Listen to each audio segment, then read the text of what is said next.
Welcome to Insights at the Edge, produced by Sounds True.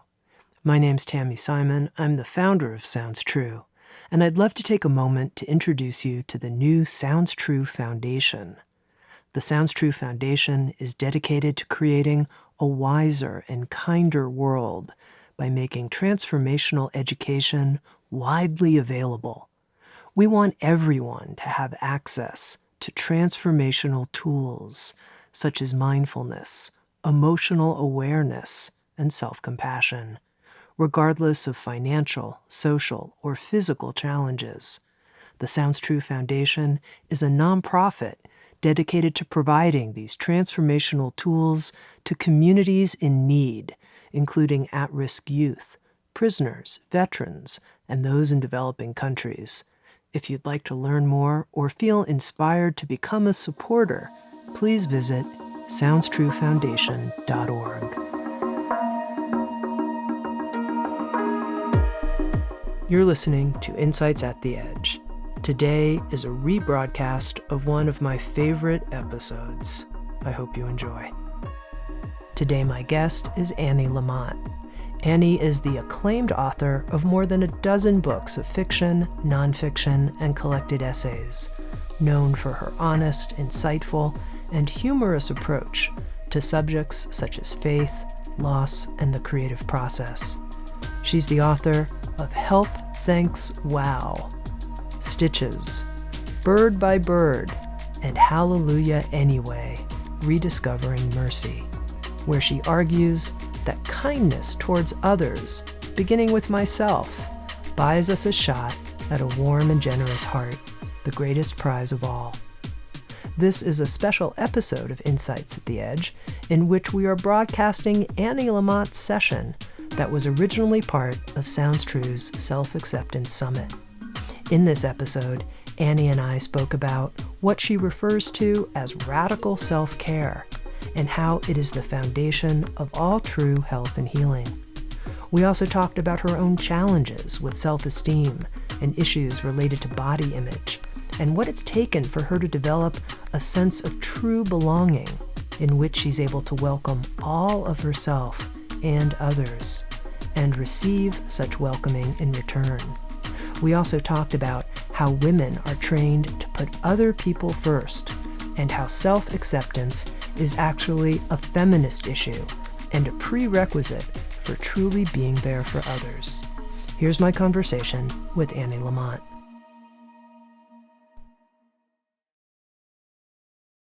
I wanted to start by talking about something that you've been writing about of late, which is the topic of, you call it radical self-care.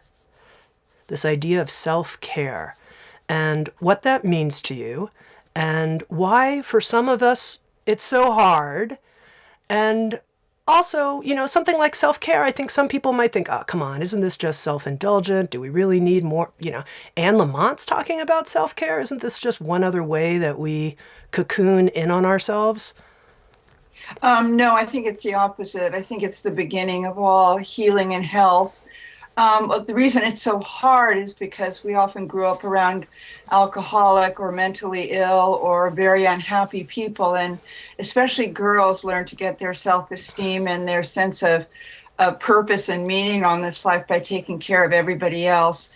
I've written before that I was like a little flight attendant to the family, and I was mixing drinks, blender drinks at 7, and for me, when I in the 50s, when I was coming up, that people said, "Oh, he's so full of himself. Oh, she's so full of himself."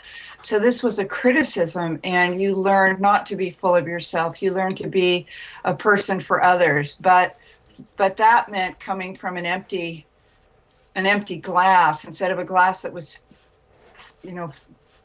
bubbling over with love and excitement and enthusiasm for life and curiosity. And it meant that you were pretty much depleted all the time by having first taken care of the other people in the family, especially the parents. So to start doing radical care means that A, you're your own parent, and B, you're going to get that radical care because you're going to be providing it. So I don't mean anything narcissistic. I I mean, being with yourself the way that you would be with somebody you love, or even somebody you had just met who was in anxiety or worry, you would say, "Can I get you a cup of tea?" Automatically. So we developed the habit of saying to ourselves, "Can I get you a cup of tea?" If you knew the person a little better, you would say, "Can I make you a bath? Can I make you a bath with bubbles and Epsom salts?" And we learn to do that with ourselves. And so we learn to come from a place of abundance, for lack of a better word, of having filled up, so that we can offer that freely without going into depletion and the ensuing cellular anxiety that caused us as very little children, which is where all of the harshness with ourself begins, is depriving ourselves of what we need because we weren't able to get it from these very distracted and often mentally unhealthy parents. So tell me a little bit more about that, how you see the roots of our lack of self-acceptance coming from our early childhood environment and experience. I think part of what in this series on self-acceptance people are really questioning is, in their own experience, where were the roots for each one of us of how it became so hard just to do simple, kind things for ourselves, like you're describing, making time for a bath, whatever it might be. Well, if you grew up around alcoholism or mental illness as a small child, you agreed not to see what was going on because it made everything worse for the parents, because to be observed. And what they were relying on was smoke and mirrors and the shades being drawn. And some of us signed a contract at about 4 years old, metaphorically, that we would agree not to see what was going on, and we would work with whatever version of reality they fed us. So we lost that ability to be trusted narrators of our own reality and our own story, so that we learned to walk on eggshells and to sort of suss things out vibrationally. Like when I was a kid, everybody, mostly men and boys, wanted you to play that game where you put your hand on top of theirs and they slap you. But you could be a 5 or 6 year old child. You could weigh 40 pounds and you're getting slapped because you're not vibrationally prepared for an attack. So you develop the skill of hypervigilance, which takes us away from our own truth, our own core, our own essence or soul or spirit. And you learn to help people, grown-ups mostly, I won't name names, but you learn to help them feel about the catastrophic behavior that they are inflicting on their marriage and on their children. And you help them by kind of cooing, and you learn to suck it down. You learn, when I was a child, there was a book out called The Highly Sensitive Child. And I bet you were diagnosed as such also, although I think I'm a little older than you are. I'm 62 right now. But so if you were a highly sensitive child, you were shamed for this, which is to say, shamed for being open and permeable and receptive. All the things that sounds true is actually helping people learn to recover. And so you try to develop slightly thicker skin, and parents roll their eyes at you and they say, "Oh, for Pete's sake, now what?" Because you're sad, because you're noticing the cover of the National Geographic, which has children from India on it who are emaciated, or you have been to the pound and you can see that a lot of the animals aren't going to get homes, and it grieves you, and it's not convenient for the parents to have such a sensitive child if they're slightly crazy or if they're completely faking it and trying to hold unhealthy marriages together. So for me, that's where it begins, is in denying reality as I alone uniquely could film it from behind my eyes. I saw it and I said, I must be wrong. And my parents would explain that I was wrong, and they were actually very happy. And that Dad wasn't passing out on the couch. Dad was taking naps after dinner, or that this or that, or that whatever it was, you were corrected. And so getting back that ability to care for yourself means being able to trust that what you see is really going on. And when people who are writing memoirs or writing anything really say to me that something happened, I believe them.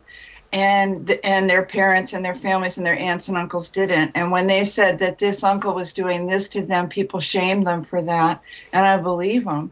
And when we can see that this stuff really happened and really hurt and damaged us and pretzelized us, we can begin to have that deep and abiding compassion.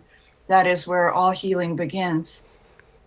Now, I want to underscore just for one more moment this note that we started on about radical care, because you said, Annie, that this is in some ways, I don't know if you used the word lever, but it's like this critical need, this critical turning point. And I'm curious, in your own development and evolution, was there a certain point where you recognized, oh, this is something I'm going to have to give to myself. I'm going to have to do this. And, I say this because I was somebody who just soldiered on for so long. I mean, you mentioned your age. I'm 54 now.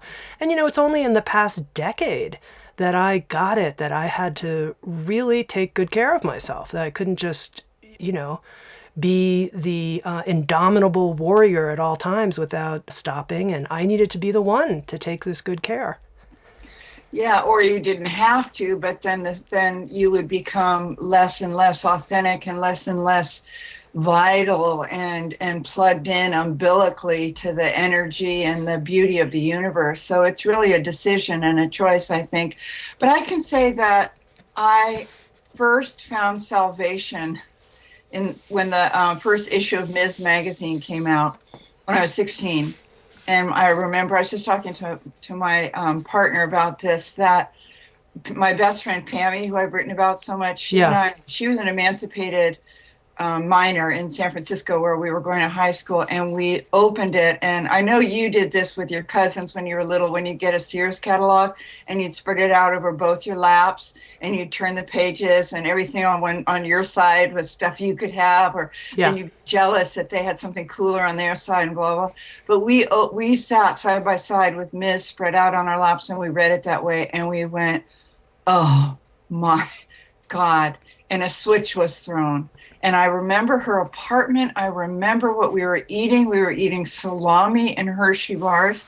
And that was the moment when I knew that I was going to be able to find a place for myself in the world, that women were saying, we're here, we're angry, we're going to tell the truth, we're going to tell you our stories, and we want to hear yours. And I went, it was like sitting next to a Buddhist gong. It was like being in a foreign country in Morocco or something, where I could suddenly hear an English language station. Oh my, it's so interesting, because I think you're the first person who's really placing in this conversation series radical care, self-care, as a feminist issue. Yes. Oh, absolutely. But again, it goes back to what the times I was raised in, the 50s and the Eisenhower and the post-war and whatnot, where women were a certain way, and what that meant was that you were the flight attendant and you hustled around, and girls were raised to say to men, oh, can I get you a plate? Like the men couldn't walk to the buffet and get their own plate because they were talking about such lofty and life-changing, world-changing subjects. And so we bustled around like little geishas and got men platters of food, and then it made them so happy if they even noticed. Sometimes they took the plate without even acknowledging it, and as you said, you soldiered on, and so it's, for me, it was definitely one of the crippling experiences of being raised in the 50s and in the early 60s before the women's movement, was this sense that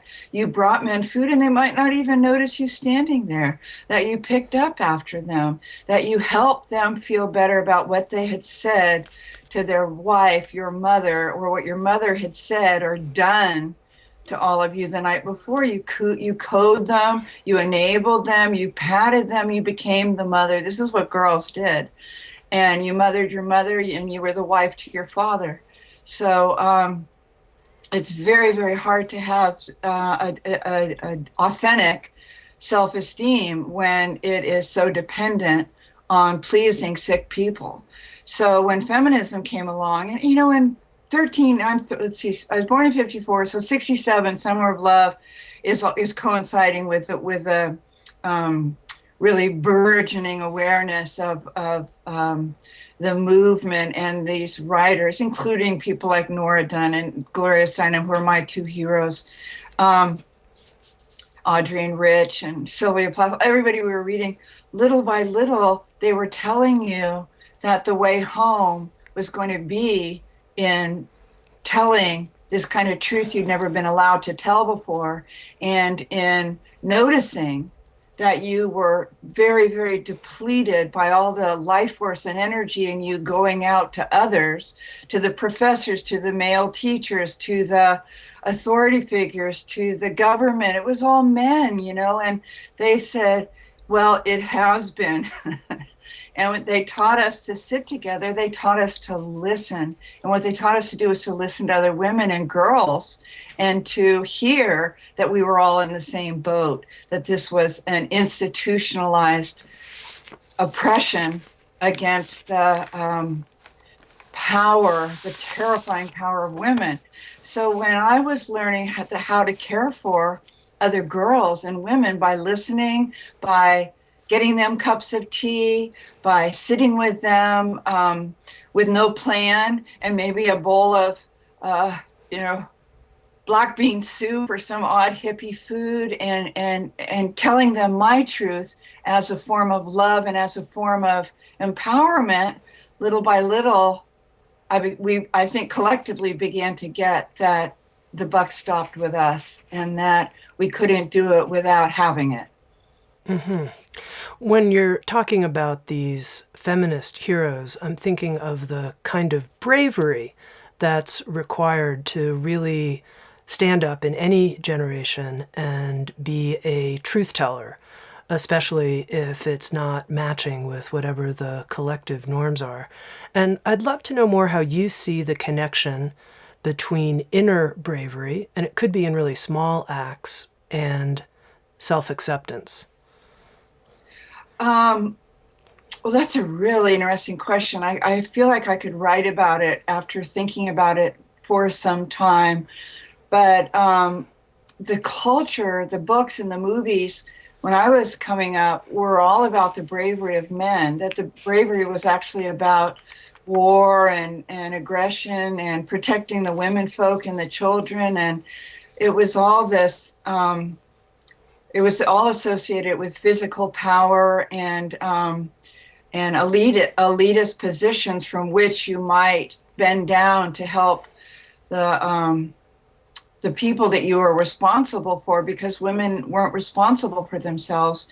And with bravery, it's funny because as a girl who wanted to be a writer, and I had a gift. I mean, it was pretty clear I was a good storyteller, and because I was a frightened child in a crazy household, I was really paying attention.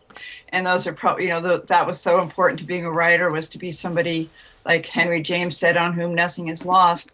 But when I start to read the women who, in a literary way, mothered the movement, and they were saying stuff that you just couldn't say, like Sylvia Plath, or my mind will go blank now, but they were saying stuff that you weren't supposed to. Nora Ephron. It was life-giving. It was exhilarating, and you introduced me with one of the words you used was confessional, and it was in these it was in Virginia Woolf's journals, which I read from the age of about 18 till 21. I read every word of her journals, and I read every word of her letters, of the collected letters, and that she would say the truth of how terrifying it was to even be here, to be a really highly intelligent and sensitive woman with mental illness in a man's world, and in such a esteemed and exacting and pressurized world of Bloomsbury, say, in Virginia Woolf's case. And when she would tell the truth, when I read Mrs. Dalloway, when I read that how hard it was for these women who looked so great or who had achieved so much, that's what gave me the courage to think that maybe I had a story to tell. And of course, another thing, I think this ties in, Tami, that one of the things that happens when you're young and you want something really badly, like to be an artist, is that you love other people's voices so much that, and no one likes the sound of their own voice. Like, thank God I'm not going to have to listen to this recording we're doing today, because I don't love to hear the sound of my own voice. But you hear Ann Beattie, or you hear Denise Levertov, or Isabel Allende, or whoever, and you want to, and you think that that's how you hope to sound, and you really can't tell the truth in somebody else's voice, which is just so horrible. But you can only tell the truth in your voice, whether or not you fictionalize it as being a person with a different dialect or whatever. So women telling the truth, and both genders telling the truth, marginalized people saying how enraged they were at their treatment, at the way their children were treated, at the way their old and invisible parents were treated in warehouse, gave me the belief in myself that the most precious thing you had was your own truth, and at the same time, the most extraordinary thing you had to share was your version of things. Beautiful. Thank you. The connection between truth-telling and the bravery it takes to do that, and how that is a kind of self-acceptance in and of itself. You're accepting yourself to be confessional and speak out. Yeah.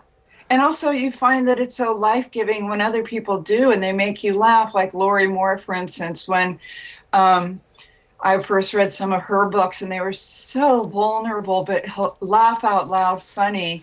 And people, I always tell my writing students, write what you'd like to come upon. And for me to read somebody who's telling the absolute down and dirty, your best girlfriend truth and making it funny, it's chemotherapy. Uh-huh. It is so exhilarating, and it's a form of salvation. And I've talked often about how for a lot of us that we're shy and very odd, bright kids, the first salvation, as much as Jesus or Buddha or whoever might be, was in the written word. And that when we were 4 and 5 and 6, and discovering that out of these flat two-dimensional pages, these entire worlds were created into which we could enter and get very lost and then get very found. That was when we had an inkling that we were going to be semi-okay. Mm-hmm. And of course, I was reading all that. I bet I read all the same girls, about the same girls you did. I read Little Women and Little Men. And when I was young, people read Robert Louis Stevenson a lot to their kids. It was funny, and Jack London. But I read Pippi Longstockings when I was 6, and Beezus and Ramona, and Wrinkle in Time, and all these hero girls. And we found these books, whereas on the bookshelves in our classrooms, if there was a collection of biographies, 25 great Americans, they were all men. There were 4 or 5 of them were women. Amelia Earhart and Eleanor Roosevelt and Madame Curie, but that wasn't, And so if you went by what the culture was telling you to read, it was all these heroic men and their accomplishments and their achievements. And if you found the books that other girls and teachers were thrusting at you, there were these amazing girls. Like Pippi Longstocking, I can actually say gave me life, because I was powerful, and I was not brave like she was. And she had one black sock and one white sock, and one brown sock, one black sock, and she had these kind of nerdly little neighbors, Annika, and I can't remember the boys' names. They were just scared to death, which was more how I was, and kind of am still on some days.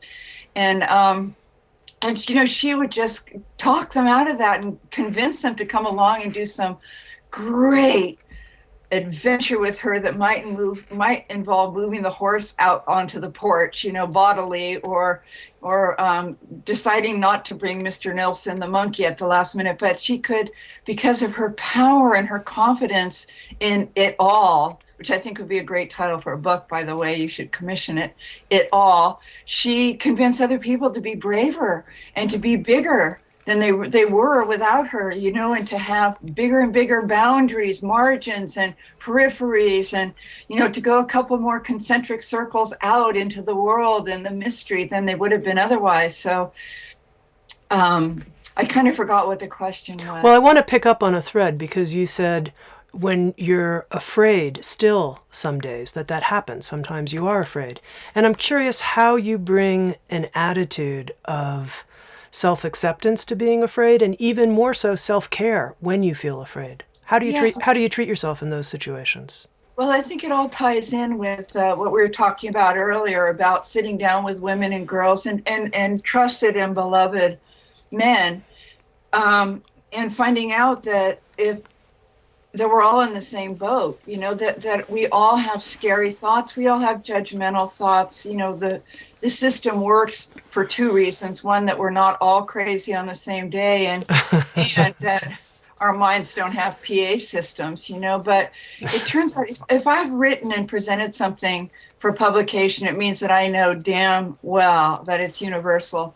So once you realize that everybody is struggling with scary things like being here and having a terrifying new president, or the beauty and the vulnerability of falling in love, or of becoming a mother or an aunt or an uncle or a father, and just this stuff is so scary. It's not like it is on TV. It's not like it is in the movies. It's rough and it's messy and beautiful and blessed, and it's all swirled in together. And because I have a little OCD, I would like things to be organized like in a silverware drawer, where you had everything kind of messy over where the forks are, and you had everything exhilarating and where the knives are, and then the soup spoons would be like very touching, tender, spiritual stuff, and then the whatever. But it's not like that. And so when you talk to people and they're saying the magic words, which is me too. I know exactly what you're saying. And you can hardly breathe when you're 15 and 16 years old, or 45 or 62, with the relief that you're not crazy and you're laughing, and it's a communion. You could cry because of the relief and the union. And when you get there, you get to the place of tenderness towards your own self, because you're completely acceptable. I mean, I've sat with you. I was telling my boyfriend Neil about sitting with you at the Jack Kornfield talk, where he had us look into each other's eyes for like 5 or 10 minutes, and I felt that we were basically the same person. That any division between us was gone in the pools of our loving eyes on each other, because I don't look at you and think, I wonder if she could do something about that, or boy, those are the most lesbianic shoes I've ever seen, or whatever. I just think that I fall into you, and because you would hold space for me to fall into you, and you were falling into me, then I can fall into me, and you can fall into you. And then I realized there's not a huge amount of difference in any way but space, time and space, which have never been my strong suits anyway, that there is not really a difference or a chasm between us. And so once I can have that with you, I can have it with me. You're sort of like a training, you or the women and the safe men I've been with have been like training wheels for me to fall into myself that way, and just feel so gentle and tenderhearted, and to smile and say, if you told me something just ghastly that you had thought earlier today on your way to work, I wouldn't go, oh my God, I had no idea. Like Tami Simon would think that's so unevolved. I would laugh, and it would probably make my day. And I would say the magic words, God, me too. Mm-hmm. And that makes it possible for me to have this really rich tenderness for the predicament that we share, which is being spiritual beings in these bodies that at some point, of course, you're a mere slip of a girl, but at some point they begin to fail. They change, they're disappointing, your feet hurt a lot and your vision goes, and and I can have this really deep tenderness for it because of other people's deep tenderness for me. And also, another thing is, as a kind of ersatz missionary in the world, for me to be able to say to people, I know exactly what you're talking about. I used to be there too. I don't do that anymore. I, who have a really severe cellulite disorder, swim at the drop of a hat in front of anyone, anywhere, because I don't want to wake up at 85 and not have swum in pools and warm waters and beaches all over the world and in everybody's backyard because I felt shy about my size. And people go, yeah, I know, but it's this and you're thin and this and that. And I go, I know. You want to see my size? And then we laugh, and then I show them what radical self-care would look like, which is to rub lotion on them as a laying on of hands to my own self, or to put a tattoo on them or a decal, to put some lotion in, some delicious smelling lotion and a decal on my thighs, and to say, I insist as a radical act on the right to swim every day if I want in front of everyone for the rest of my life. And I've written that I wouldn't swim with a man on our first date, but I would on our second. And you know what? He's got a problem with my size. I can't do anything about that. But A, this one doesn't, and B, I no longer do. I think, hit me with your best shot, And mostly at beaches, there are these horrible, firm, young people. And you know what? They're like a different species for me. And I think those are beautiful gazelle, and I'm more like a wildebeest. We do not need to be compared. But that took a lifetime of body work and therapy and this commitment to revolutionary self-acceptance. And that, wasn't some code in my mind that I broke, but whereas I come from a family that worshiped the mind and the code breaking and the figuring it out. And it turns out figure it out is not a good slogan. And it didn't come from something in my brain that I suddenly grokked.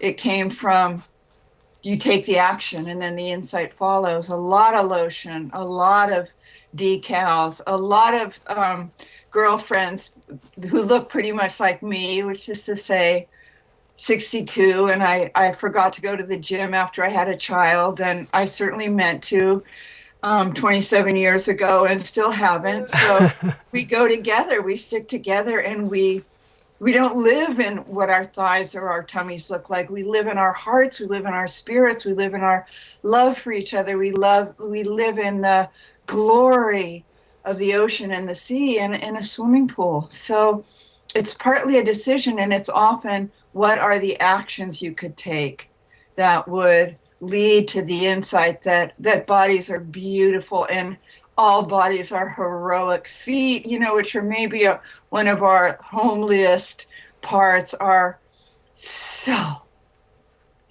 heroes. I mean, to carry us around this earth and to carry us in protest marches and to have us standing up, rocking children to sleep for hours. I had a colicky baby. And that's the insight.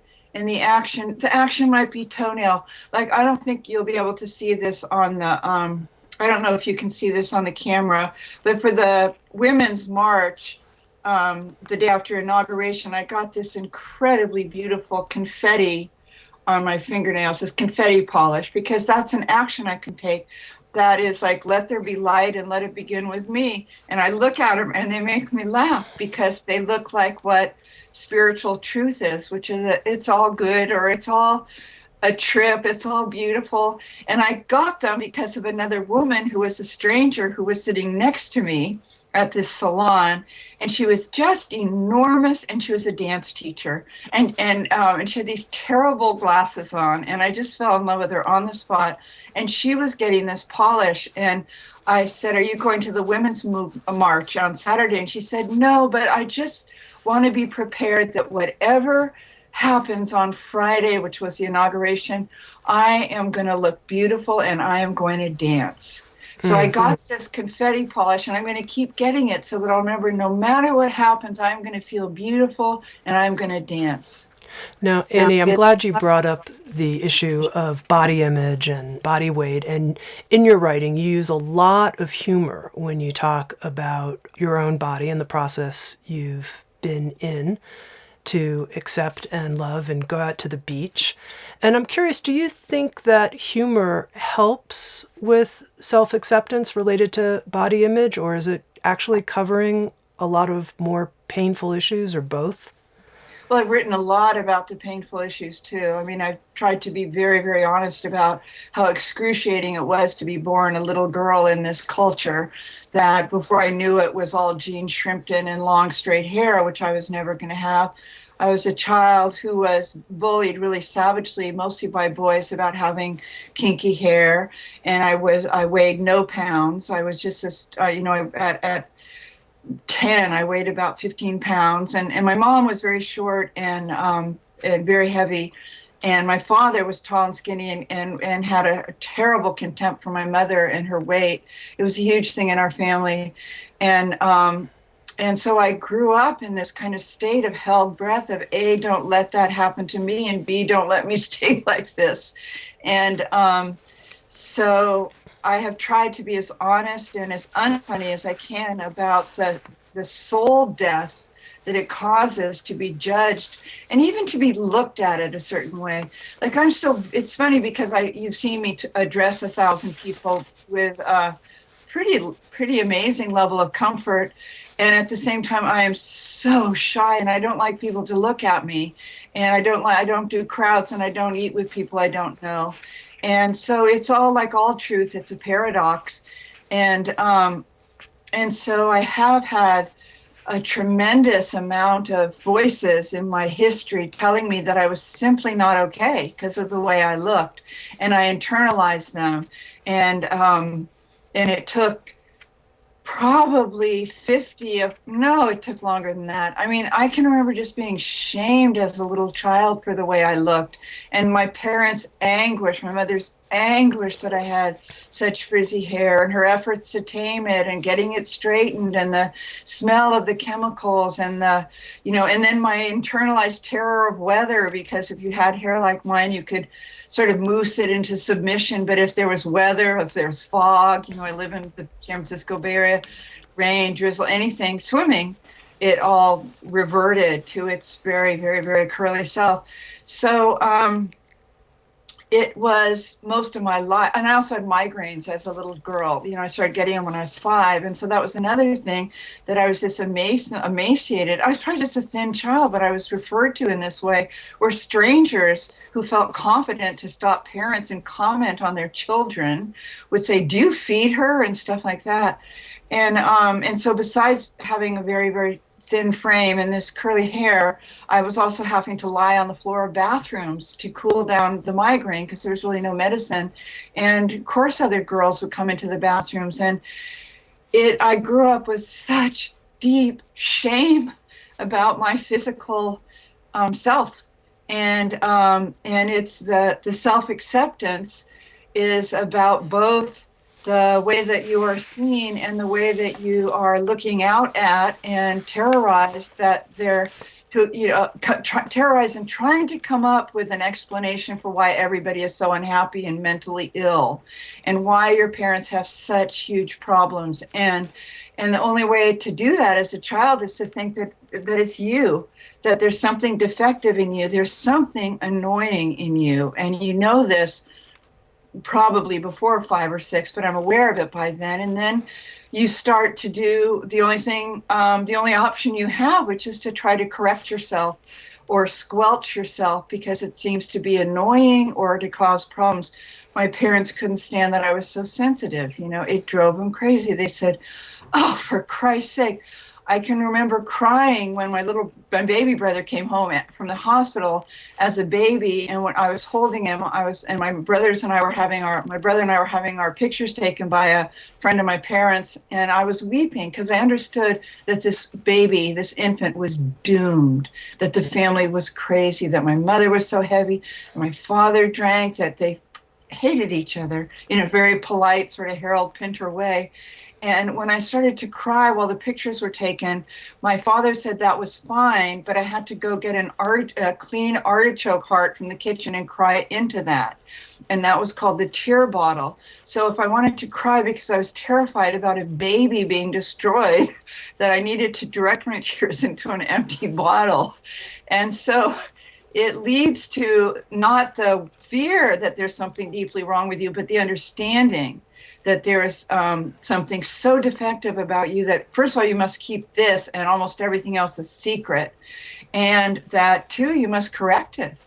And it's pretty hard. It's taken almost my whole life to get to the acceptance of the beauty and wildness of my soul and my brain, and the gratitude for this brain that has actually been oftentimes like having kind of a crazy roommate, like having Michael Keaton up there.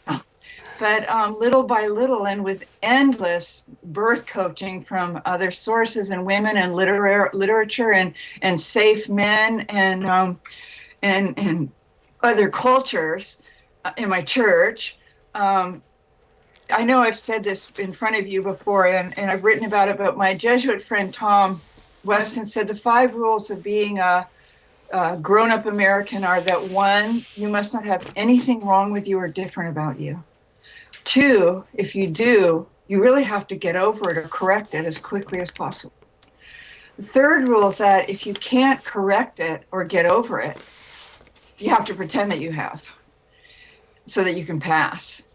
The 4th rule is that if you can't do any of this, you should at least pretend that it's no longer an issue for you. Maybe it used to be, but it's not an issue. And you should not show up, though, because it's very painful for us because we can see right through you. And the 5th rule is that if you're going to insist on the right to show up, you should have the decency to be ashamed. And I think that from a very early age is what we're up against. That we have the decency as good little boys and girls, good little children, to be ashamed of the fact that we were really had obviously destroyed our parents with our neediness and our damagedness. And so that was why I think that when the women's movement came along and everybody said, oh no, we all have that. That's sort of ground zero. Yeah, that's where we're going to start from. And little by little, we're going to stick together, and we're going to take tiny little segments of your own emotional acre. They forgot to mention, get to have your own emotional acre, and you get to garden it or not garden it as you choose. And people don't get to burst through the gates anymore and insist on you doing it their way. And you get to do it your way. And however you see it, however you see you, however you see the earth on which you stand, that's how we're going to do it. That's what radical self-acceptance means to me, is saying, okay, I'm going to stop trying to help other people with their emotional acre. I'm going to stop trying to get them to plant vegetables because I'm convinced that would make them happy. I'm going to stop trying to get them to do anything because I believe that my ideas are good ideas. You learn eventually, I think in your teens, that your help is really not very helpful and that it can actually be pretty toxic for people. And you certainly learn as a parent that, first of all, your help is not helpful. And second of all, as they grow, into teens and adults, you can no longer run along beside them with your juice boxes and chapstick trying to, coach them into doing what you're sure would be helpful. But that begins with doing that originally for your own self. You're not going to try to get better at doing what made everybody else so happy. You're not going to keep getting better and better what made your family feel better about itself. You're going to close the gate on your acre, and you're going to relax your shoulders, and you're going to squiggle and get comfortable. And then you're going to start with what's right in front of you that you believe you're a truthful and accurate narrator of. Okay, Annie, just two more things. One small, but it's about this issue of someone's own experience of their body. And you write that it's okay to pray for an awakening of acceptance around your body. And I'm wondering if you can give people some pointers on that. Someone, let's say, who's listening, who's hearing everything you're saying, but still just feels terrible about some aspect of their own physical self. Well, it's a huge issue, and obviously it has been for me. And one thing I believe is that the willingness only comes from the pain, and the willingness to change or to go very, very deeply into the wound and to be available for the really perfect healing that is out there and within, comes from getting to the point where you don't care what anyone else thinks, or if they stay with you or they leave or they never want to see you again. You're done. You're done with the shaming. You're done with it's like graft rejection when you aren't kind to your body, when you're not kind to your inside body. And when you get there, then again, back to what I was saying, is you start to take the action, even if you don't really have a conviction that it will ever help and change.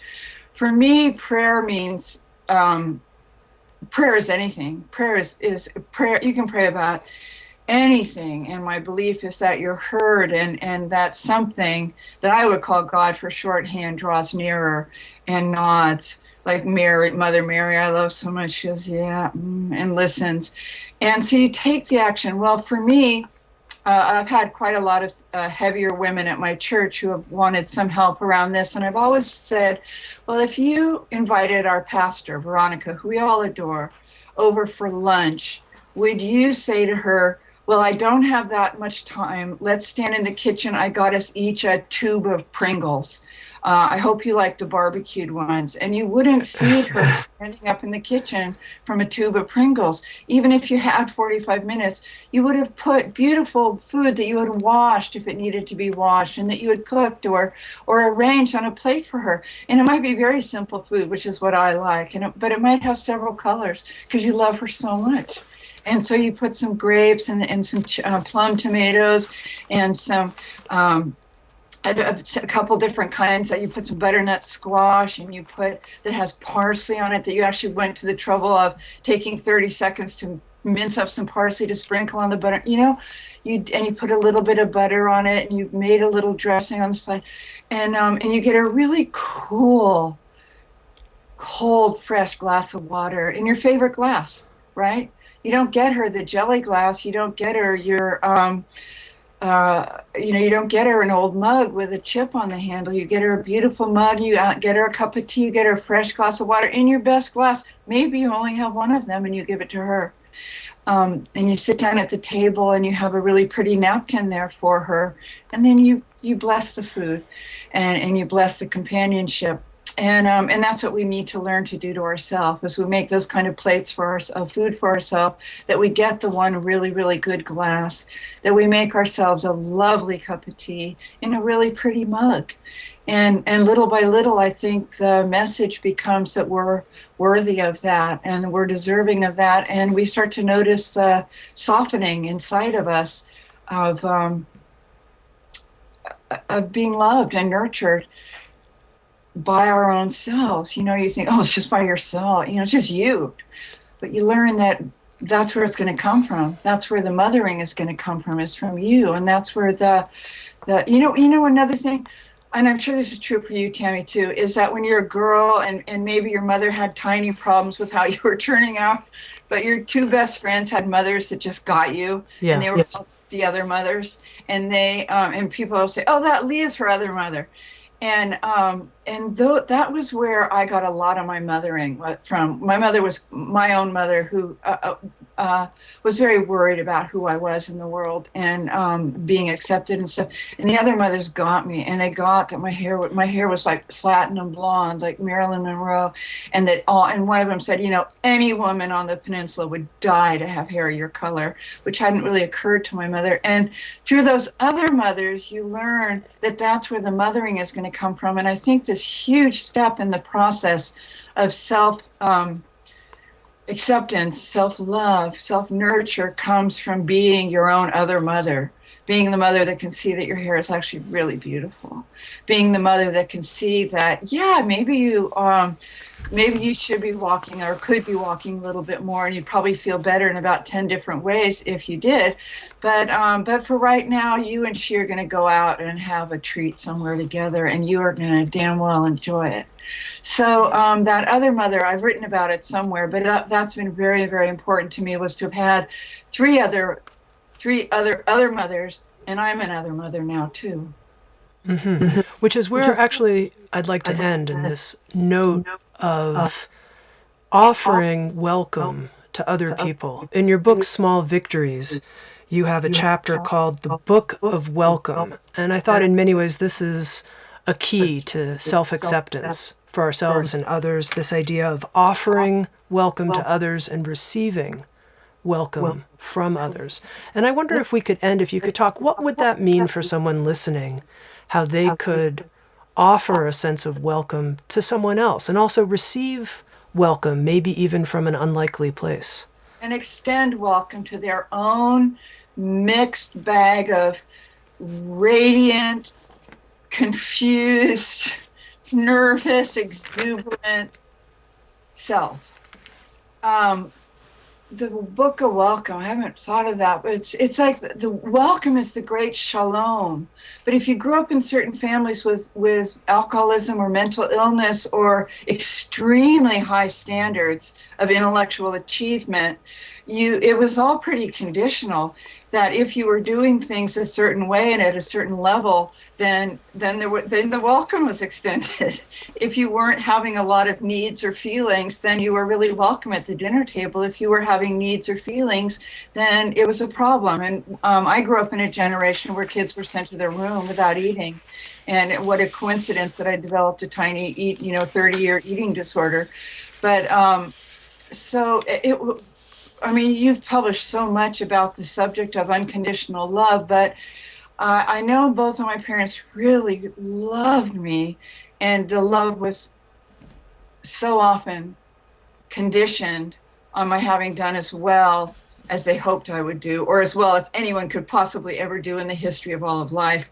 When we brought home B pluses, it was a problem. I wrote in operating instructions that I was 35 when I discovered that a B plus was a good grade. It hadn't come up. And if I got a B plus, it was like, well, I don't understand why this isn't an A minus. And do you still have time, or can you do the report over? But if you got an A minus, it was just a trick anyway, because then it still wasn't an A. And so it's back to having understood that there was something defective to be corrected about yourself. And so the welcome begins with understanding that it was a very crazy, sick system, and that your survival depended on playing by those rules, and your survival doesn't depend on that anymore. And it's a new world, and you're a new you every day. Every day, like Augustine said, we wake up and we have to redo the union with God. There's no bank account. You start over, and you start over with you, and you do a little better, you do a little sweeter, you do a little bit more gentle, you put a couple more colors on the plate, and then buckle up, because it is going to change every single thing about the world.